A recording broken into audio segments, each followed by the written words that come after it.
The What to Read Next podcast helps you build a TBR of each your favorite books. In each episode, Lori and Maine interviews authors and book influencers to recommend books they loved for you to pick up today. If you're an avid reader, always looking for your next great read, then the show. Hi, Christopher. Welcome to What to Read Next podcast. Thank you for having me. It's great to be here. So happy to have you here. Tell us a little bit about yourself. Well, I'm a neurotic mess and I live in a delusional fantasy world. And so that's why I write books. No, I've been publishing since 2000. That's when my first thriller came out. And the C. Travis Rice pen name, which I call an acknowledged pen name, is something I launched about a few years ago to be devoted to male romance. And so Sapphire Storm, the new book, is the third in the Sapphire Cove series. And that just came out a few months ago. So we're going to talk about romance. And we're going to talk about, because that's my passion. That's like, I love it. I find so much joy with it. It helps me with anxiety. It helps just, it's all the good stuff, but there's a whole diversity with it. What was your decision to write romance, male romance, which we need, obviously. What was your decision to venture and to build this pen name? Well, it was cooking for many years. And I think it started one night when I had heard about male romance, but I didn't know much about the publishing side of it. Mm-hmm. I knew that because digital publishing was offering new people opportunities to publish in new ways, that there was more of it being done in book form. Mm-hmm. I'd been aware of the sort of slash community forever, but I didn't know about male books. And so I had a huge bias and a prejudice, and I went in expecting to prove that they weren't any good and the authors didn't know the community and all this sort of stuff. And so I just randomly, shouldn't say randomly, as a result of Amazon's algorithms, ended up finding two books in particular, Driftwood by Harper Fox and Special Delivery by Heidi Cullinan. And I downloaded them fully expecting them to confirm all my worst suspicions. And instead, I was completely swept away by both of them. I just thought it was like I had found a gay cable TV station that was showing a wide variety of programs I wanted to see. Mm-hmm. And I got to a point, Driftwood was really more similar to what I had been writing. It was about men in the military. It had a more serious tone. It had I wouldn't say totally romantic suspense, but kind of a vibe in that direction. And I remember the sense of being halfway through and realizing that neither of the characters were going to die. Nobody was going to commit suicide. Nobody was going to leave. And I realized, oh, right, this is a version of this really popular form of storytelling for me, for people like me, for people who look like me, for people who love like me. Yeah. And from that moment on, I started thinking, what would my version of this look like? And I really wasn't ready to pull the trigger for a long time. I really thought, man, I'm too dark a writer. I'm too much in the world of thrillers and suspense. And so I read a ton of romance, a ton, not all of it male. I read a lot of Nora Roberts, and I went back as far as, Janet Daly, who's mired in controversy for having plagiarized Nora Roberts. But I really learned the genre and looked for the writers who I thought were really doing something that excited me. And some of them were doing male, and some of them were not. But I'd have to say it was the experience of reading the Dream Trilogy by Nora Roberts where I finally said, okay, this is a blueprint for what I want to do with two men. Mm-hmm. The Dream Trilogy is all about a group of sisters who kind of orbit this hotel family in Northern California, in Big Sur.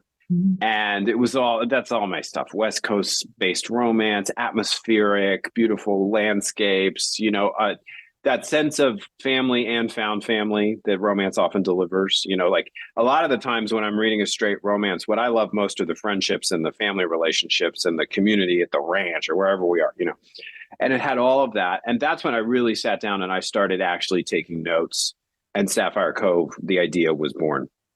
And we got to talk about Sapphire Cove. What can readers expect from the series?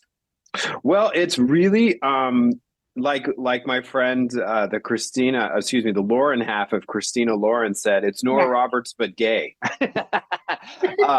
It is it's not dark. It's not I wouldn't some people call it romantic suspense. There are some suspenseful elements in it, but it's really like a classic paperback romance from the 80s with two male heroes and a more contemporary sensibility.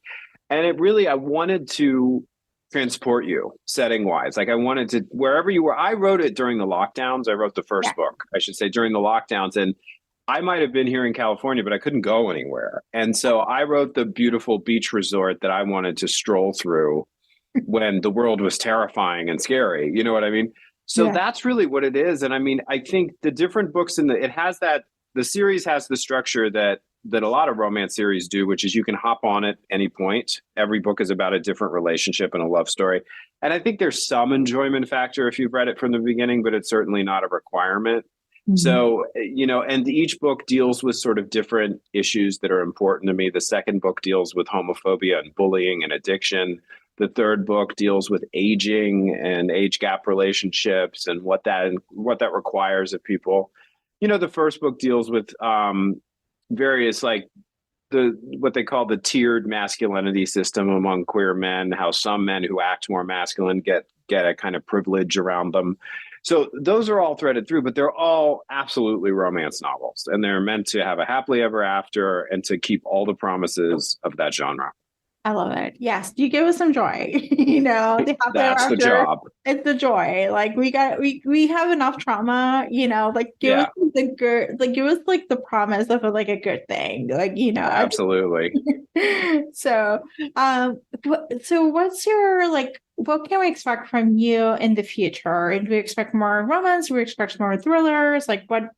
How do you plan to juggle around, Well, the answer is all of the above, really. I mean, because I think that was the beauty for me of the C. Travis Rice name was that it was a way of communicating to the readers, okay, this is going to be for something different. So don't go in expecting the demonically possessed plants and the serial killers. That's a Christopher Rice attempt.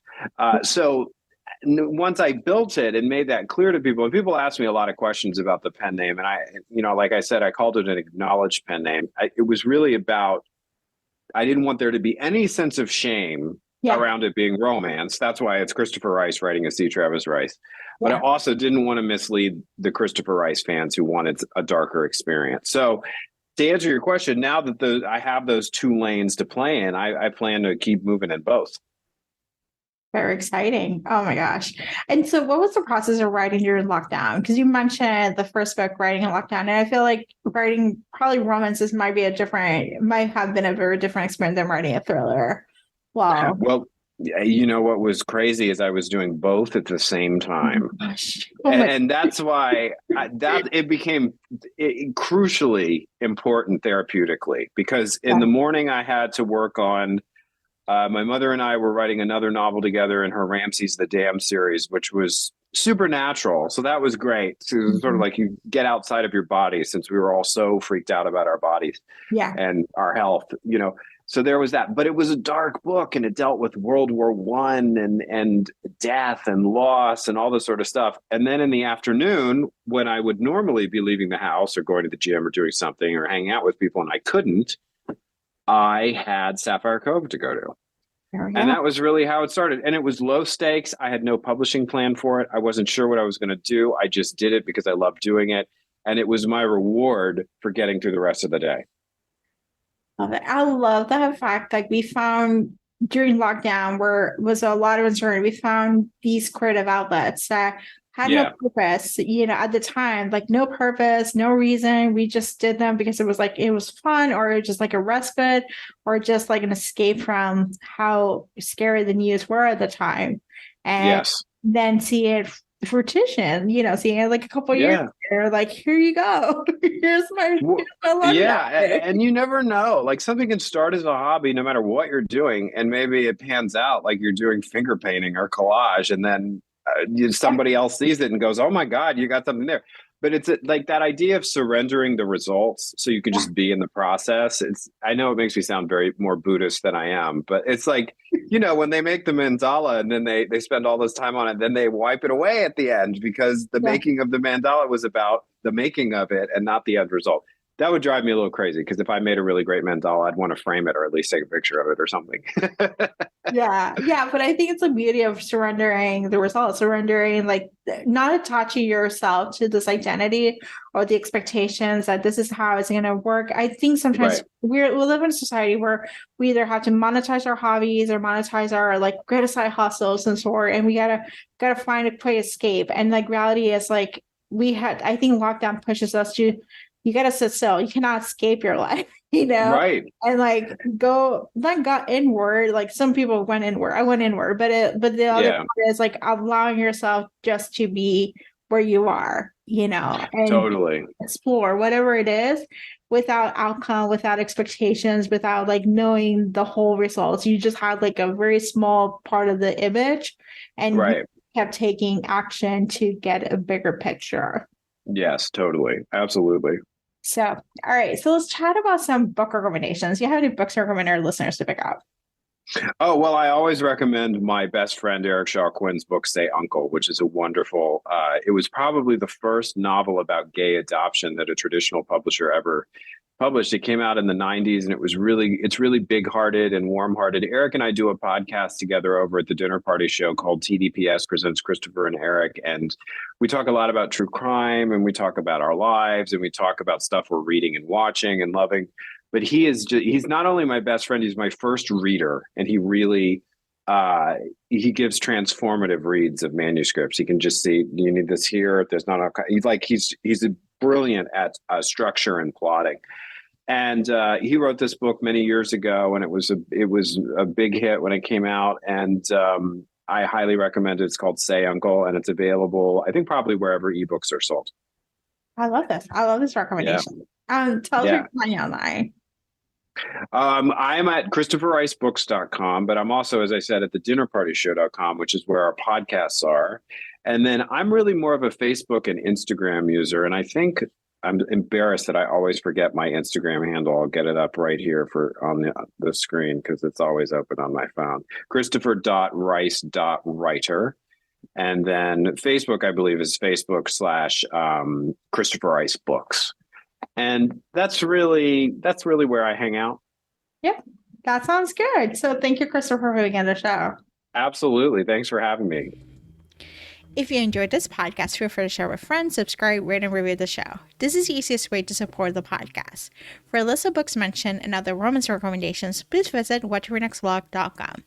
Did you know you can purchase audiobooks directly from your favorite local bookstore? With Libro.fm, you can pick up more than 250,000 audiobooks, including bestsellers and recommendations from real booksellers.